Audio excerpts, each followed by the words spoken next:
जय श्री राम, जय बागेश्वर धाम, जय गुरु कृपा। बच्चों, कल हमने 15 पेज पढ़े थे रामचरितमानस में, जिसमें राम जी ने भरत जी को बताया कि संत और असंत में क्या अंतर होता है।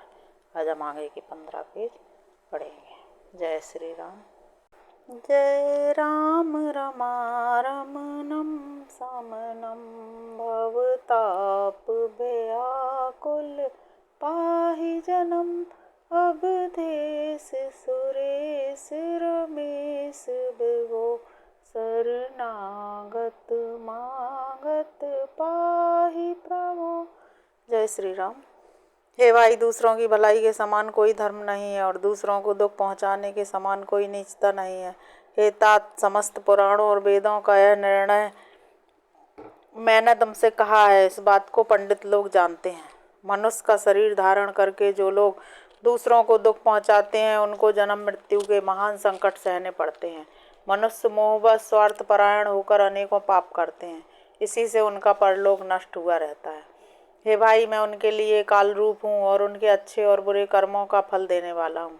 ऐसा विचार कर जो लोग परम चतुर हैं, वे संसार को दुख रूप जानकर मुझे ही भजते हैं। इसी से वे शुभ और अशुभ फल देने वाले कर्मों को त्याग कर देवता, मनुष्य और मुनियों के नायक मुझको भजते हैं। मैंने संतों और असंतों के गुण कहे। जिन लोगों ने इन गुणों को समझ रखा है, वे जन्म मरण के चक्कर में नहीं पड़ते। हे तात, सुनो, माया से रचे हुए ही अनेक गुण और दोष हैं। गुण इसी में है कि दोनों ही न देखे जाएं, इन्हें देखना ही अविवेक है। भगवान के श्रीमुख से वचन सुनकर सब भाई हर्षित हो गए। प्रेम उनके हृदयों में समाता नहीं, वे बार बार बड़ी विनती करते हैं। विशेषकर हनुमान जी के हृदय में अपार हर्ष है। तदंतर श्री रामचंद्र जी अपने महल को गए। इस प्रकार वे नित्य नई लीला करते हैं। नारद मुनि अयोध्या में बार बार आते हैं और आकर श्री राम जी के पवित्र चरित्र गाते हैं। मुनि यहाँ से नित्य नए नए चरित्र देखकर जाते हैं और ब्रह्मलोक में जाकर सब कथा कहते हैं। ब्रह्मा जी सुनकर अत्यंत सुख मानते हैं। हे तात, बार बार श्री राम जी के गुणों का गान करो। सनकादि मुनि नारद जी की सराहना करते हैं। यद्यपि वे मुनि ब्रह्मनिष्ठ हैं, परंतु श्री राम जी का गुणगान सुनकर वे भी अपनी ब्रह्म समाधि को भूल जाते हैं और आदर पूर्वक उसे सुनते हैं। वे श्रेष्ठ अधिकारी हैं। सनकादि मुनि जैसे जीवन मुक्त और ब्रह्मनिष्ठ पुरुष भी ध्यान छोड़कर श्री राम जी के चरित्र सुनते हैं। यह जानकर भी जो श्री हरि की कथा से प्रेम नहीं करते, उनके हृदय पत्थर के हैं। एक बार श्री रघुनाथ जी के बुलाए हुए गुरु वशिष्ठ जी, ब्राह्मण और अन्य सब नगर निवासी सभा में आए। जब गुरु, मुनि, ब्राह्मण तथा अन्य सब सज्जन यथायोग्य बैठ गए, तब भक्तों के जन्म मरण को मिटाने वाले श्री राम जी वचन बोले। हे समस्त नगर निवासियों, मेरी बात सुनिए। यह बात मैं हृदय में कुछ ममता लाकर नहीं कहता हूँ, ना अनीति की बात कहता हूँ और ना इसमें कुछ प्रभुता ही है। इसलिए मेरी बातों को सुन लो और यदि तुम्हें अच्छी लगे तो उसके अनुसार करो। वही मेरा सेवक है और वही प्रियतम है जो मेरी आज्ञा माने। हे भाई, यदि मैं कुछ अनीति की बात कहूँ तो भय भुलाकर मुझे रोक देना। बड़े भाग्य से यह मनुष्य शरीर मिला है। सब ग्रंथों ने यही कहा है कि यह शरीर देवताओं को भी दुर्लभ है। यह साधन का धाम और मोक्ष का दरवाजा है। इसे पाकर भी जिसने परलोक न बना लिया, वह परलोक में दुख पाता है और सिर पीट पीट कर पछताता है तथा काल पर, कर्म पर और ईश्वर पर मिथ्या दोष लगाता है। हे भाई, इस शरीर के प्राप्त होने का फल विषय भोग नहीं है। स्वर्ग का भोग भी बहुत थोड़ा है और अंत में दुख देने वाला है। अतः जो लोग मनुष्य शरीर पाकर विषयों में मन लगा देते हैं, वे मूर्ख अमृत को बदल कर विष ले लेते हैं। जो पारसमणि को खोकर बदले में घुंघची ले लेता है, उसको कभी कोई भला नहीं कहता। यह अविनाशी जीव चार खानों और 84 लाख योनियों में चक्कर लगाता रहता है। माया की प्रेरणा से काल, कर्म, स्वभाव और गुण से घिरा हुआ यह सदा भटकता रहता है। बिना ही कारण स्नेह करने वाले ईश्वर कभी बिरले ही दया करके इसे मनुष्य का शरीर देते हैं। यह मनुष्य का शरीर भवसागर के लिए बेड़ा है। मेरी कृपा ही अनुकूल वायु है। सदगुरु इस मजबूत जहाज के कर्णधार हैं। इस प्रकार दुर्लभ साधन सुलभ होकर उसे प्राप्त हो गए हैं।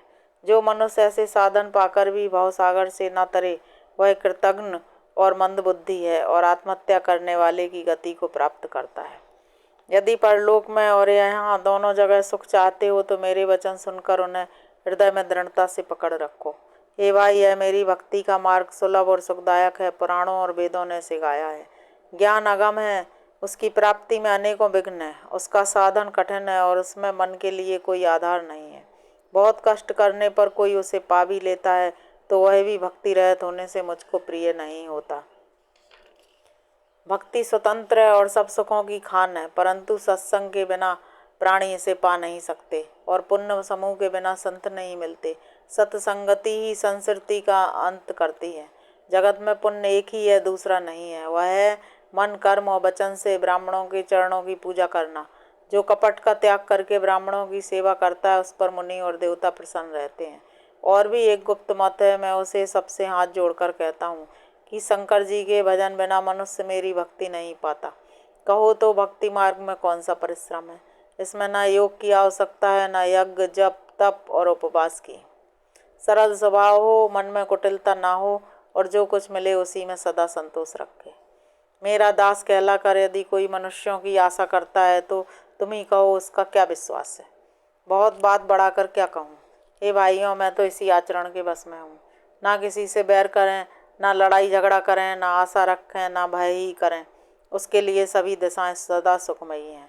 जो कोई भी आरंभ नहीं करता, जिसका कोई अपना घर नहीं है, जो मानहीन, पापहीन और क्रोधहीन है, जो निपुण और विज्ञानवान है, संत जनों के संसर्ग से जिसे सदा प्रेम है, जिसके मन में सब विषय यहाँ तक कि स्वर्ग और मुक्ति तक तृण के समान है, जो भक्ति के पक्ष में हट करता है पर मूर्खता नहीं करता तथा जिसने सब कुतर्कों को दूर बहा दिया है, जो मेरे गुण समूहों के और मेरे नाम के परायण हैं एवं ममता, मद और मोह से रहते हैं, उसका सुख वही जानता है जो परमानंद राशि को प्राप्त है।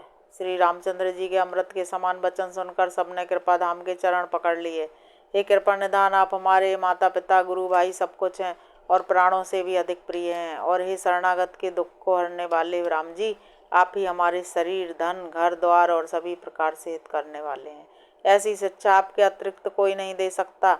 माता पिता परंतु वे भी स्वार्थ परायण हैं। हे असुरों के शत्रु, जगत में बिना हेतु के उपकार करने वाले तो दो ही हैं, एक आप, दूसरे आपके सेवक। जगत में सभी स्वार्थ के मित्र हैं। हे प्रभु, उनमें स्वप्न में भी परमार्थ का भाव नहीं है। सबके प्रेम रस में सने हुए वचन सुनकर श्री रघुनाथ जी हृदय में हर्षित हुए। फिर आज्ञा पाकर सब प्रभु की सुंदर बातचीत का वर्णन करते हुए अपने अपने घर गए। शिव जी कहते हैं, हे उमा, अयोध्या में रहने वाले पुरुष और स्त्री सभी कृतार्थ स्वरूप हैं, जहाँ स्वयं सच्चिदानंद घन ब्रह्म श्री रघुनाथ जी राजा हैं। एक बार मुनि वशिष्ठ जी वहाँ आए, जहाँ सुंदर सुख के धाम श्री राम जी थे। श्री रघुनाथ जी ने उनका बहुत ही आदर सत्कार किया और उनके चरण धोकर चरणामृत लिया। मुनि ने हाथ जोड़कर कहा, हे कृपा सागर श्री राम जी, मेरी कुछ विनती सुनिए। आपके आचरणों को देख देख कर मेरे हृदय में अपार मोह होता है। हे भगवान, आपकी महिमा की सीमा नहीं है, उसे वेद भी नहीं जानते, फिर मैं किस प्रकार कह सकता हूँ। पुरोहिती का कर्म बहुत ही नीचा है। वेद, पुराण और स्मृति सभी इसकी निंदा करते हैं। जब मैं उसे नहीं लेता था तब ब्रह्मा जी ने मुझे कहा था, हे पुत्र, इससे तुमको आगे चलकर बहुत लाभ होगा।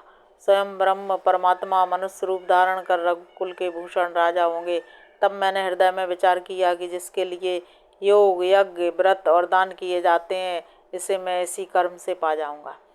तब तो इसके समान दूसरा कोई धर्म ही नहीं है। जब तब नियम, योग, अपने अपने धर्म, श्रुतियों से उत्पन्न बहुत बहुत से शुभकर्म, ज्ञान, दया, दम, तीर्थ स्थान आदि जहाँ तक वेद और संत जनों ने धर्म कहे हैं, हे प्रभु, अनेक तंत्र, वेद और पुराणों के पढ़ने और सुनने का सर्वोत्तम फल एक ही है और सब साधनों का भी यही एक सुंदर फल है कि आपके चरण कमलों में सदा सर्वदा प्रेम हो। मैल से धोने से क्या मैल छूटता है? जल के मतने से क्या कोई घी पा सकता है? हे रघुनाथ जी, प्रेम भक्ति रूपी जल के बिना अंतःकरण का मल कभी नहीं जाता। कि वही सर्वज्ञ है, वही तत्वज्ञ और पंडित है, वही गुणों का घर और अखंड विज्ञानवान है, वही चतुर और सब सुलक्षणों से युक्त है, जिसका आपके चरण कमलों में प्रेम है। हे नाथ जी, हे नाथ, हे श्री राम जी, मैं आपसे एक बार मांगता हूँ, कृपा करके दीजिए। प्रभु के चरण कमलों में मेरा प्रेम जन्म जन्मांतर में भी कभी ना घटे। ऐसा कहकर मुनि वशिष्ठ जी घर आए। वे कृपा सागर श्री राम जी के मन को बहुत ही अच्छे लगे।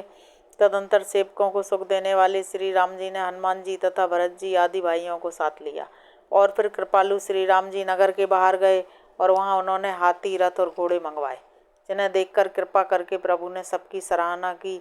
उनको जिस जिसने चाहा उसको उचित जानकर दिया। संसार के सभी श्रमों को हरने वाले प्रभु ने श्रम का अनुभव किया और वहाँ गए जहाँ शीतल अमराई थी। वहाँ भरत जी ने अपना वस्त्र बिछा दिया। प्रभु उस पर बैठ गए और सब भाई उनकी सेवा करने लगे। उस समय पवन पुत्र हनुमान जी पवन करने लगे। उनका शरीर पुलकित हो गया और नेत्रों में जल भर आया। हे गिरजे, हनुमान जी के समान ना तो कोई बड़भागी है और ना कोई श्री राम जी के चरणों का प्रेमी ही है। जिनके प्रेम और सेवा की प्रभु ने अपने श्रीमुख से बार बार बड़ाई की है। उसी अवसर पर नारद मुनि हाथ में बीड़ा लिए हुए आए। वे श्री राम जी की सुंदर और नित्य नवीन रहने वाली कीर्ति गाने लगे। कृपा पूर्वक देख लेने मात्र से शोक के छुड़ाने वाले हे कमल नयन, मेरी ओर देखिए। हे हरि, आप नीलकमल के समान श्याम वर्ण और कामदेव के शत्रु महादेव जी के हृदय कमल के मकरंद के पान करने वाले विरमर हैं। आप राक्षसों की सेना के बल को तोड़ने वाले हैं। मुनि और संत जनों को आनंद देने वाले और पापों के नाश करने वाले हैं। ब्राह्मण रूपी खेती के लिए आप नए मेघ समूह हैं और शरणहीनों को शरण देने वाले तथा दीन जनों को अपने आश्रय में ग्रहण करने वाले हैं। अपने बाहुबल से पृथ्वी के बड़े भारी बोझ को नष्ट करने वाले, खरदूषण और विराट के वध करने में कुशल, रावण के शत्रु, आनंद स्वरूप, राजाओं में श्रेष्ठ और दशरथ के कुल रूपी कुमुदनी के चंद्रमा श्री राम जी, आपकी जय हो। आपका सुंदर यश पुराणों, वेदों में और तंत्रादि शास्त्रों में प्रकट है। देवता, मुनि और संतों के समुदाय उसे गाते हैं। आप करुणा करने वाले और झूठे मत का नाश करने वाले, सब प्रकार से कुशल श्री अयोध्या जी के भूषण ही हैं। आपका नाम कलयुग के पापों को मत डालने वाला और ममता को मारने वाला है। हे तुलसीदास के प्रभु, शरणागत की रक्षा कीजिए।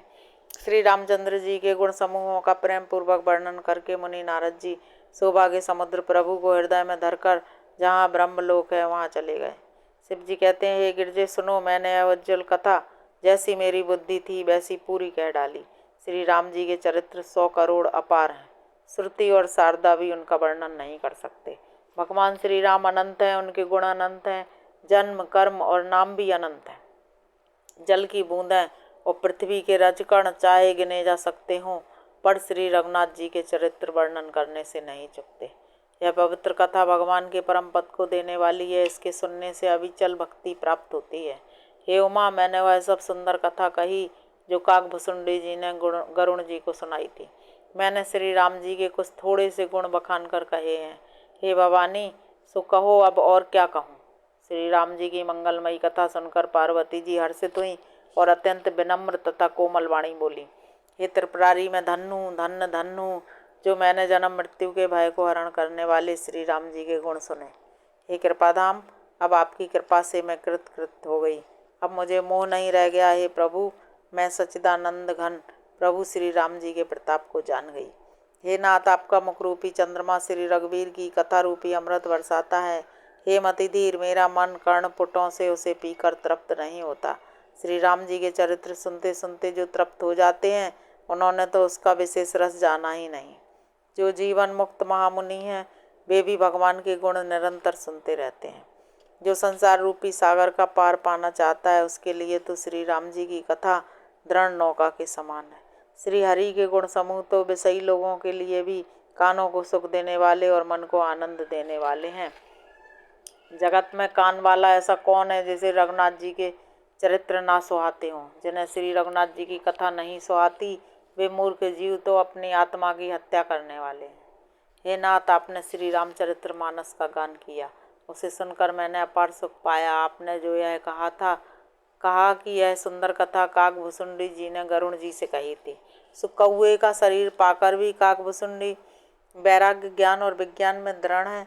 उनका श्री राम जी के चरणों में अत्यंत प्रेम है और उन्हें श्री रघुनाथ जी की भक्ति भी प्राप्त है। इस बात का मुझे परम संदेह हो रहा है।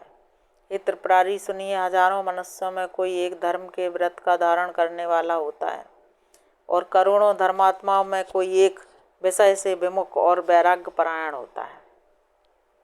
श्रुति कहती है कि करोड़ों विरक्तों में कोई एक ही सम्यक ज्ञान को प्राप्त करता है और करोड़ों ज्ञानियों में कोई एक ही जीवन मुक्त होता है। जगत में कोई बिरला ही ऐसा होगा। हजारों जीवन मुक्तों में भी सब सुखों की खान ब्रह्म में लीन विज्ञानवान पुरुष और भी दुर्लभ है। धर्मात्मा, वैराग्यवान, ज्ञानी, जीवन मुक्त और ब्रह्मलीन, इन सब में भी हे देवादि देव महादेव जी, वह प्राणी अत्यंत दुर्लभ है जो मद और माया से रहित होकर श्री राम जी की भक्ति के परायण हो। हे विश्वनाथ, ऐसी दुर्लभ हरि भक्ति को कौआ कैसे पा गया, मुझे समझा कर कहिए। हे नाथ कहिए, श्री राम परायण, ज्ञान निरत, गुणधाम और धीर बुद्धि भुसुंडी जी ने कौए का शरीर किस कारण पाया। हे कृपालु, बताइए उस कौए ने प्रभु का यह पवित्र और सुंदर चरित्र कहाँ पाया। और हे कामदेव के शत्रु, यह भी बताइए आपने इसे किस प्रकार सुना। मुझे बड़ा भारी कौतूहल हो रहा है। गरुण जी तो महान ज्ञानी, सद्गुणों की राशि, श्री हरि के सेवक और उनके अत्यंत निकट रहने वाले हैं। उन्होंने मुनियों के समूह को छोड़कर कौए से जाकर हरि कथा किस कारण सुनी। कहिए काकभुसुंडी और गरुण, इन दोनों हरि भक्तों की बातचीत किस प्रकार हुई। पार्वती जी की सरल सुंदर वाणी सुनकर शिव जी सुख पाकर आदर के साथ बोले, हे सती, तुम धन्य हो, तुम्हारी बुद्धि अत्यंत पवित्र है। श्री रघुनाथ जी के चरणों में तुम्हारा कम प्रेम नहीं है। अब वह परम पवित्र इतिहास सुनो, जिसे सुनने से सारे लोक के भ्रम का नाश हो जाता है तथा श्री राम जी के चरणों में विश्वास उत्पन्न होता है और मनुष्य बिना ही परिश्रम संसार रूपी समुद्र से तर जाता है। पक्षी राज गरुण जी ने भी जाकर काकभुसुंडी जी से प्राय ऐसे ही प्रश्न किए थे। हे उमा, मैं वह अब आदर सहित कहूँगा, तुम मन लगाकर सुनो। मैंने जिस प्रकार वह भाव से छुड़ाने वाली कथा सुनी, हे सुमुखी, हे सुलोचनी, वह प्रसंग सुनो। पहले तुम्हारा अवतार दक्ष के घर हुआ था, तब तुम्हारा नाम सती था। दक्ष के यज्ञ में तुम्हारा अपमान हुआ, तब तुमने अत्यंत क्रोध करके प्राण त्याग दिए थे और फिर मेरे सेवकों ने यज्ञ विध्वंस कर दिया था। वह सारा प्रसंग तुम जानती ही हो। तब मेरे मन में बड़ा सोच हुआ और हे प्रिय, मैं तुम्हारे वियोग से दुखी हो गया। मैं विरक्त भाव से सुंदर वन, पर्वत, नदी और तालाबों का कौतुक देखता फिरता था। सुमेरु पर्वत की उत्तर दिशा में और भी दूर एक बहुत ही सुंदर नील पर्वत है। उसके सुंदर स्वर्णमय शिखर हैं। 4 सुंदर शिखर मेरे मन को बहुत ही अच्छे लगे।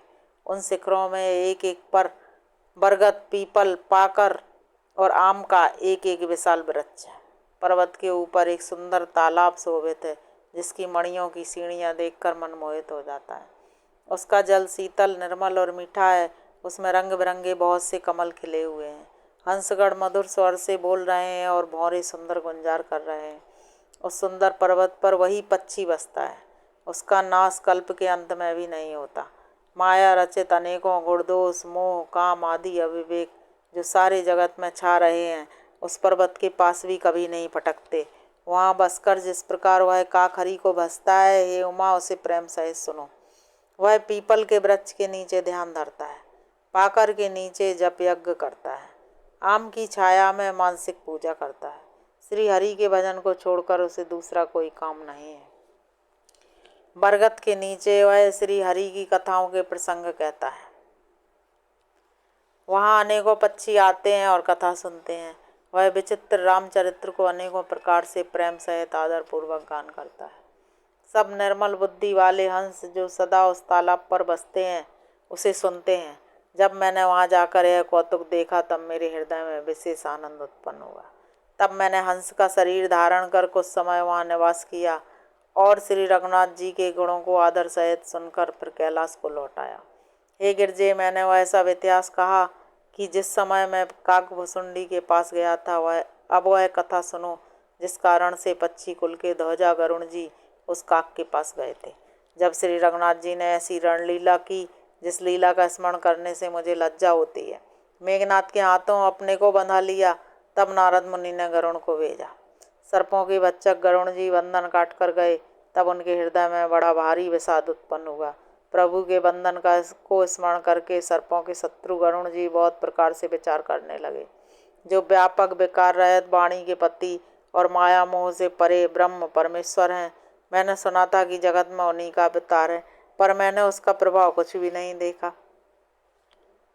जिनका नाम जप कर मनुष्य संसार के बंधन से छूट जाते हैं, उन्हीं राम को एक तुच्छ राक्षस ने नागपाश से बांध लिया।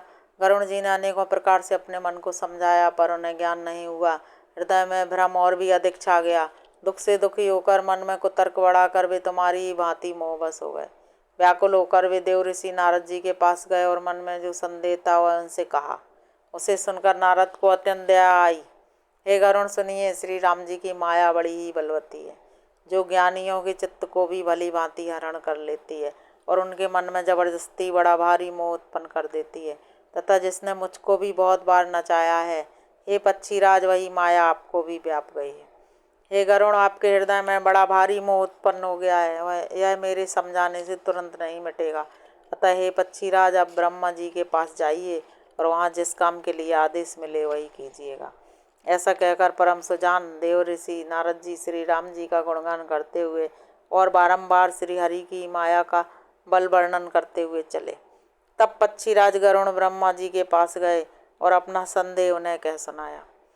उसे सुनकर ब्रह्मा जी ने श्री रामचंद्र जी को सिर नवाया और उनके प्रताप को समझकर उनके अत्यंत प्रेम छा गया। ब्रह्मा जी मन में विचार करने लगे कि कवि, कोविद और ज्ञानी सभी माया के बस हैं।